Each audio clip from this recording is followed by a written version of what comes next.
Jy is geskakel op Groot Plaas en ons gas saam met ons vanoggend is Lucas Wenzel, hy's 'n wynmaker om te gesels oor internasionale Sauvignon Blanc dag.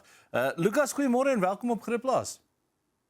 Goeiemôre, Louis, baie dankie. Dis 'n voorreg en is lekker oor Sauvignon Blanc te kan praat. So kom ons skop gou af hierdie natuurlik cultivar Sauvignon Blanc. Hoekom is dit so spesiaal vir jou?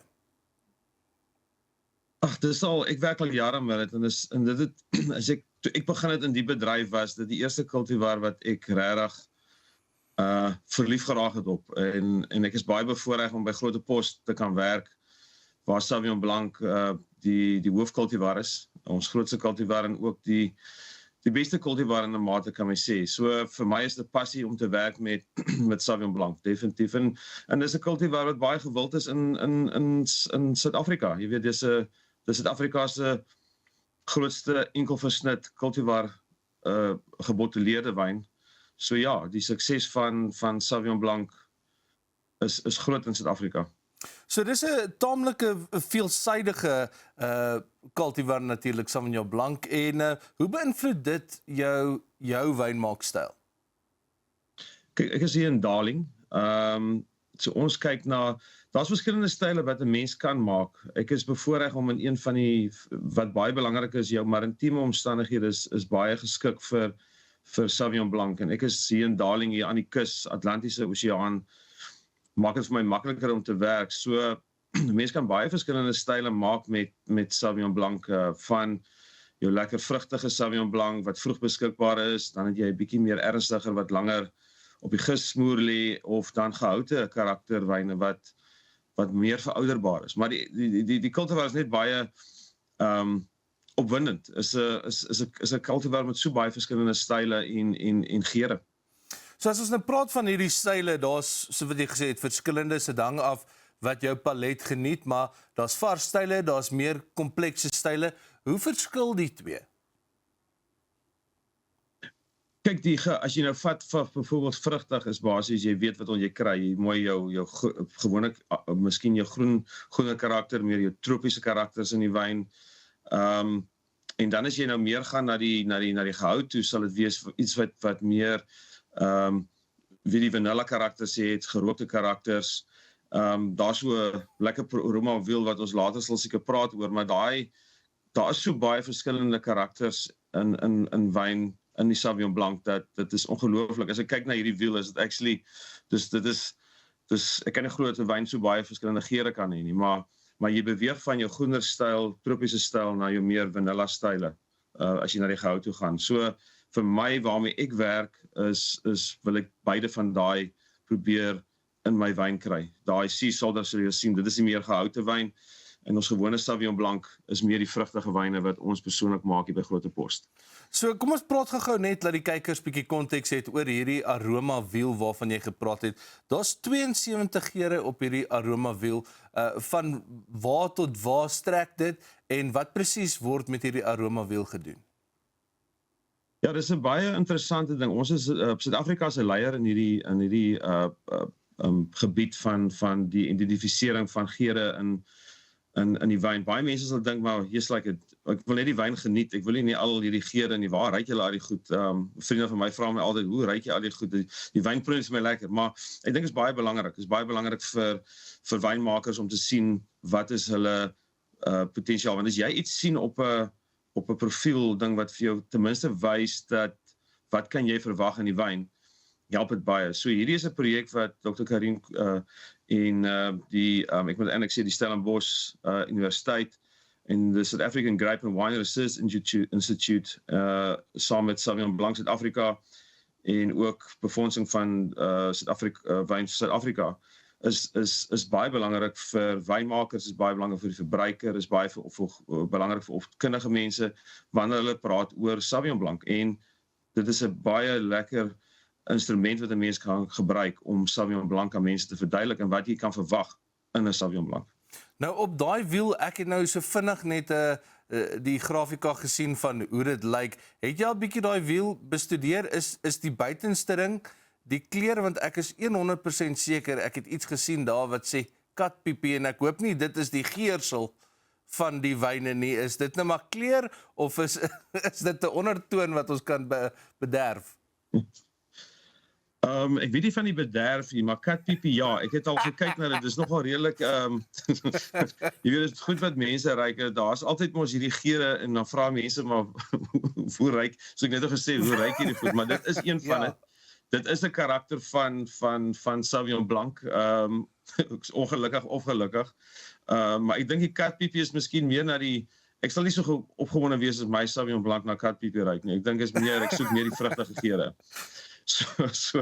Maar dis wat hulle opgetel het. Dis ongelooflike werk wat hulle gedoen het. Dit is mens, dis gedoen deur mense wat die wyne proe deur hele paar jaar en dan ook sensoriese ontledings wat gedoen is op die wyn. So ja, al daai dit wys net hoe Sauvignon Blanc se geurspektrum is. Dis ongelooflik. Ek bevraagteken nogals die manne wat hierdie toetsing gedoen het, jy weet, as dit op die spektrum is. En ek kan natuurlik Miskien is dit nie die einde gewees want hulle te veel geproe het al, jy weet, so kan wees. Ek gaan ongelukkig nie weer 'n wynproe op dieselfde manier doen nie. Almal moet pas op as ek Kaap toe kom vir 'n wynproe. Luister, so wat bepaal dan nou die geure wat uitstaan in 'n wyn? Is dit langer tyd op die doppe of jy weet wat kan 'n mens alles doen om te bepaal wat daai geure gaan wees? Spesifiek wanneer jy kom by Sauvignon Blanc het jy twee belangrike komponente wat in die verbindings wat in die wyn voorkom, dis perasine of thiole. En natuurlik jou effek van jou gis wat jy ook gebruik. So jou gis is baie belangrik, maar daai voorlopers, die perasine en die thiole wat in jou wyn voorkom, dis verskriklike woorde, maar hulle speel 'n groot rol in wat die verskillende karakters. Jou perasine gee vir jou meer jou groener karakter. En as jy wyn baie, die druiwe baie vroeg pars, sal jy meer van hierdie perasine karakters kry. As jy bietjie later pars in die druif hang langer en jy het minder dopkontak, dan gaan jy minder van hierdie perasine karakters hê. Wanneer jy na die thiole soek is wanneer jy graag in die wingerd seker maak dat jou druiwe optimaal ryp is en dan goeie sonligblootstelling het. So jou wingerdbestuur is ook belangrik om seker te maak dat jy die voorlopers vasvang en dan in die kelder deur middel van jou tegnieke soos dopkontak en die gis wat jy gebruik is baie belangrik ook, ja. Lucas, ons is nou weer terug by jou. Dis ons gas op Grootplaas vandag, Lucas Wenzel. Hy is 'n wynmaker. Dit is internasionale Sauvignon Blanc dag en ons gesels oor hierdie interessante kultivar. Ons is terug net hierna. Welkom terug op Grootplaas. Ons gas saam met ons vanoggend is Lucas Wenzel. Hy's 'n wynmaker op internasionale Sauvignon Blanc dag. Wel, hy's eintlik die hele tyd 'n wynmaker, maar dit is toevallig net vandag Sauvignon Blanc dag. Lucas, jy het so vinnig gepraat oor wingerdbestuur wanneer dit by Sauvignon Blanc kom, is nogals baie noodsaaklik. Maar waarvoor kyk 'n mens dan in die wingerd en wat wil jy sien uit die druiwe uit wat jy gebruik vir Sauvignon Blanc? Ek dink begin by waar jy eers jou keuse waar jy plant. Ek dink om 'n goeie wyn te maak is dis waar jy begin. Die keuse van wat se kultivar, is dit die regte area om Sauvignon Blanc te plant. Ek dink dis baie belangrik. Men soek vir enige kultivar. Soos ek genoem het, die maritieme kondisies, die koeler kondisies, want jy kry verskillende kondisies. By ons is dit maritiem, is naby die kus. Jy kan kontinentaal praat waar dit koeler is en klein mikroklimate ook wat jy kry waar jy kan plant waar dit koeler is. Sauvignon Blanc soek 'n koeler klimaat. So ek dink dit is essensieel vir Sauvignon. Anders gaan jy maar sukkel. Jy gaan nie daai geure kry en die suur behou wat jy graag wil hê nie. So as jy dan jou praktyke in die wingerd hang af van watter styl jy wil hê. Soos ek sê, open canopies, of lowers, kies tog, of my Engels, jou lowers en ook en ook kyk jou ryrigtings en die rypheidsgraad van jou druiwe wanneer jy pas. So dis 'n paar dinge wat 'n mens moet in ag neem. Maar die mees belangrikste ding is jy kan nie net vandag net plant nie. Dit is verskriklik duur om wingerd in die grond te sit en dit gaan daar wees vir 30 plus jaar voordat jy enigiets kan verander, want dis nie iets wat jy net sommer net kan verander. So jou keuse waar om te plant is die belangrikste en hoe jy dit dan bestuur hang van jou styl af. En nou dat jy so praat oor styl, ek neem aan dit is maar die grootste ding wanneer dit kom by die variasie in Sauvignon Blanc. Daar is nie een spesifieke metode wat almal moet gebruik nie. Dit hang maar seker van die wynmaker se smaak af.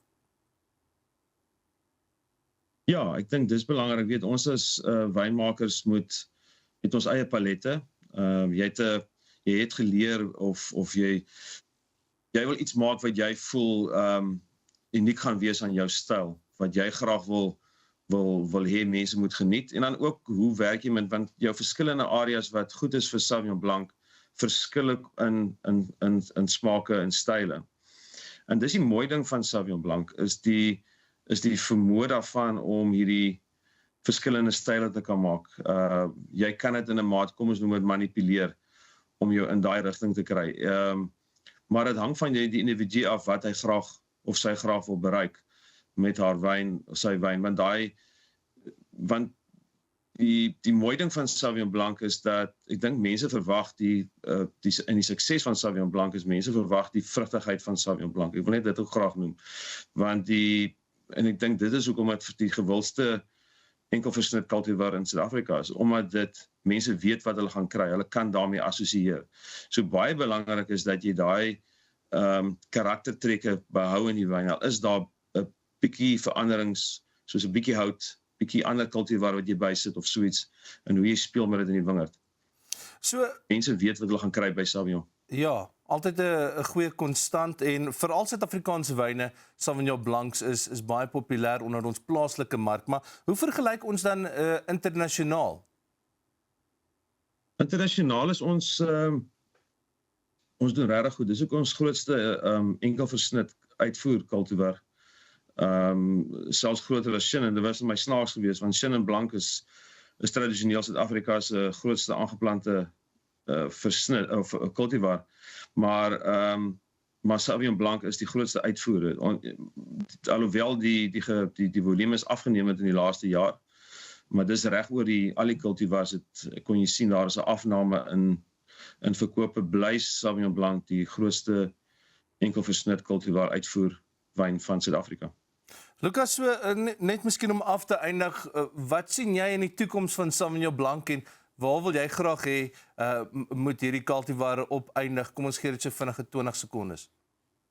Okay, so vir my is dit belangrik om te behou wat ons het. Jou verbruiker moet nie verveeld raak met jou produk nie. Ek dink ons moet aanpas, klein bietjie veranderings doen op die styl, style wat ons maak en luister na jou publiek, jou verbruiker. Maak seker, want elke jaar as daar nuwe produkte in die mark, en nuwe style en nuwe kultivars, maak seker jy bly voor en jy doen dit in die regte, jy plant jou wingerd in die regte plek en jy maak die beste wyn wat jy kan maak. En dis belangrik. En dan sal mense aanhou Sauvignon Blanc drink. Meneer Wenzel, ons waardeer jou tyd vanoggend. Lukas Wenzel, ons gas wynmaker daar uit die Kaap uit en hy het ons gesels oor Sauvignon Blanc op internasionale Sauvignon Blanc dag. Ons hoop jy geniet dit. Daar is natuurlik 'n lang naweek wat voorlê, so jy kan self vir jou een van hierdie lekker wyne kry en geniet dit. Dis al wat vir ons tyd het. Ons hoop jy het 'n wonderlike lang naweek en dan sien ons mekaar weer maandag.